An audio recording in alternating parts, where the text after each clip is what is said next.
इधर रामदेव ने दावा किया कि बना ली है कोरोना की दवा, भारत सरकार ने निकाल दी उनके दावों की हवा। 23 जून को एक प्रेस कॉन्फ्रेंस में रामदेव ने दावा किया कि उनकी कंपनी दिव्य फार्मेसी और पतंजलि आयुर्वेद लिमिटेड ने कोरोना का इलाज ढूंढ लिया है। दवाई का नाम कोरोनिल और स्वासरी वटी है। कहा गया कि इससे न सिर्फ कोरोना पॉजिटिव ठीक होंगे बल्कि ये कोरोना होने से भी बचा सकती है। बस चंद गोलियां सुबह शाम गटक लीजिए। रामदेव ने कहा कि हमने क्लिनिकल कंट्रोल स्टडी की है, 100 लोगों पर इसका टेस्ट किया है। 3 दिन के अंदर 65% रोगी पॉजिटिव से नेगेटिव हो गए। 7 दिन में 100% लोग ठीक हो गए।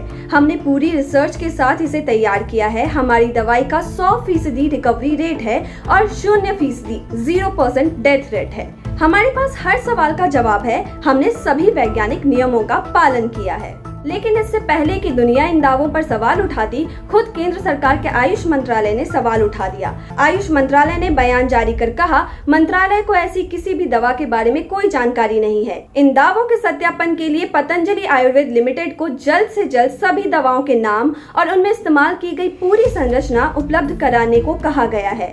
किस अस्पताल में ट्रायल हुआ, कहां रिसर्च हुई, रजिस्ट्रेशन कहां हुआ, नतीजों का डेटा कहां है, ट्रायल का सैंपल साइज क्या था, ये सारी जानकारी मंत्रालय ने मांगी है। मंत्रालय ने उत्तराखंड, जहां पतंजलि आयुर्वेद लिमिटेड है, वहां की स्टेट लाइसेंसिंग अथॉरिटी से लाइसेंस की कॉपी और कोरोना का इलाज करने वाली इस कथित दवा को लेकर प्रोडक्ट अप्रूवल के दस्तावेज भी मांगे हैं।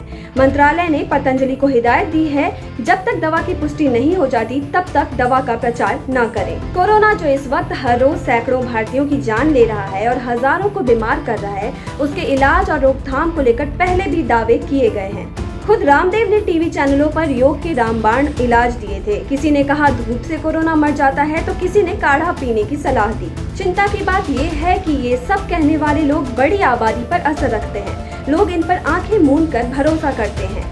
लेकिन दिक्कत ये है कि अवैज्ञानिक बातों के कारण कोरोना से लड़ाई कमजोर होती है और दिक्कतें ये भी हैं कि सरकार भी इन अपुष्ट सलाहों पर या तो चुप रहती है या बहुत देर के बाद रिएक्ट करती है। देश में दवा बनाने और चलाने के नियम कायदे हैं, एक प्रक्रिया है, सरकारी संस्थान है जिन्हें कोरोना नहीं उनके इलाज के दावों की पुष्टि करनी होती है। सुनिश्चित करना होता है कि जो दवा बताई जा रही है उससे कोई खतरा तो नहीं, कोई झांसा तो नहीं दे रहा।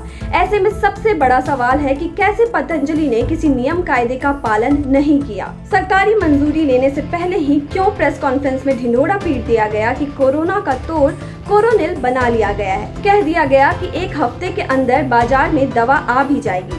अब तो ये सरकार ही बताएगी कि कोरोनिल नील बटे सन्नाटा है या फिर वाकई में ये रामबाण है। सवाल सरकार से भी है कि जब रामदेव ने ऐलानिया कह दिया था कि एक प्रेस कॉन्फ्रेंस में कोरोना की दवा लॉन्च करेंगे तो सरकार ने प्रेस कॉन्फ्रेंस होने तक इंतजार क्यों किया? जब पता था कि किसी दवा की मंजूरी नहीं ली गई है तो इस प्रेस कॉन्फ्रेंस को होने क्यों दिया गया? करोड़ों भारतीयों को कंफ्यूज क्यों होने दिया गया?